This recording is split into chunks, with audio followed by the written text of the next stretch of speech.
and my distinguished colleagues,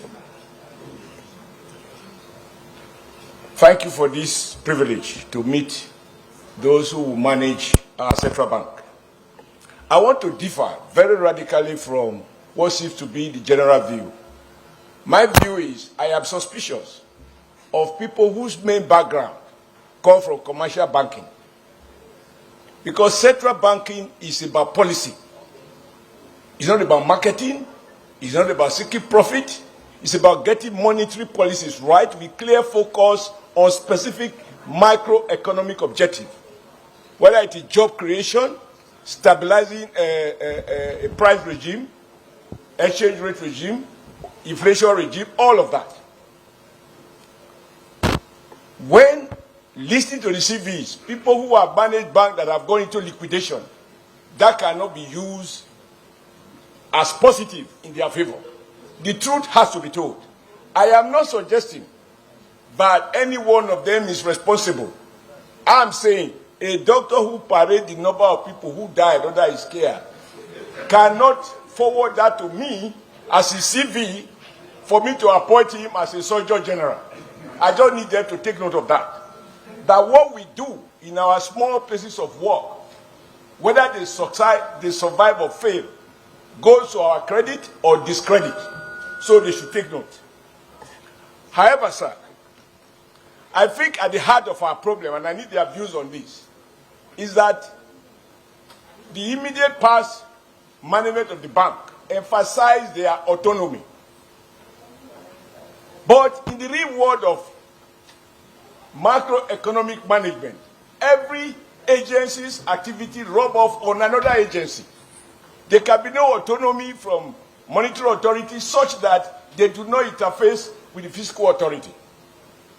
And even these two, in my view, if they do not relate with the Ministry of Trade and Commerce, because the challenge we deal with now is, at least to everybody here, everybody seems to have submitted completely to the so-called market forces and rely on the invisible hands of Adam Smith to regulate and determine the value of the Naira. It is now clear, after Babangida started this devaluation, that the Naira, the market forces can never stabilize the Naira. The state must intervene.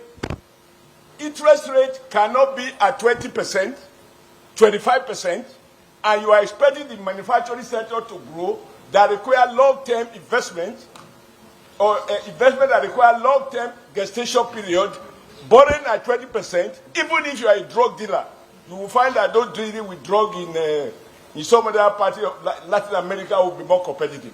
So I think that there is need for a complete thinking outside the box. When the West celebrates our free market, no control, and so on, I'm always suspicious.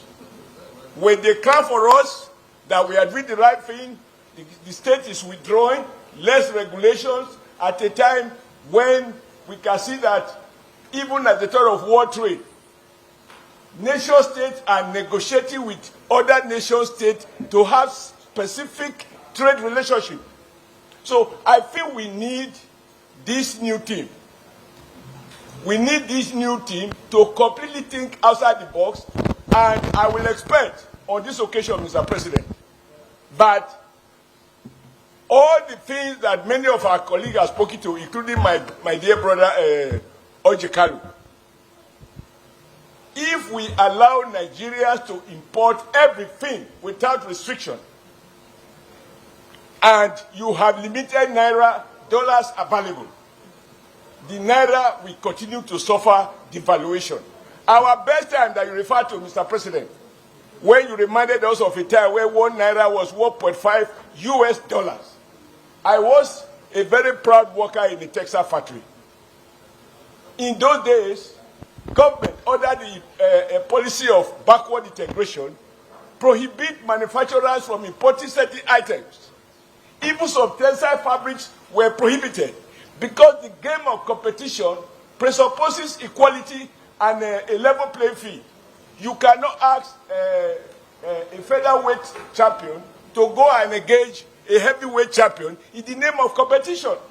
Nigeria needs specific tools to protect industries at home and not pretend that a man with one leg can compete in a race with a man with two legs. We need a complete radical shift. We don't need the West to clap for us. We need Nigerians to clap for us. So I want these bankers, and also I've heard you very much. When I was in trade union, we trouble each other somehow when you were in Lagos. And even now, we trouble you so that this president succeed.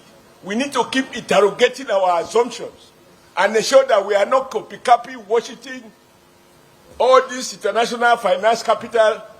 It is their interest. There is no such thing as common interest.